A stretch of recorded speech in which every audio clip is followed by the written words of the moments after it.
Hey Wendy, can I borrow a sharpener?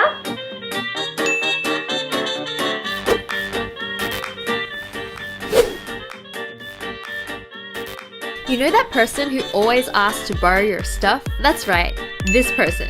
They won't bother you again after this prank.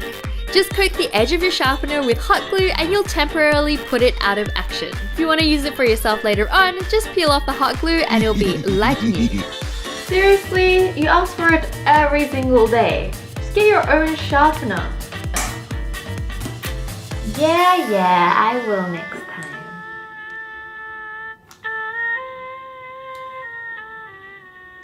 What? What's happening?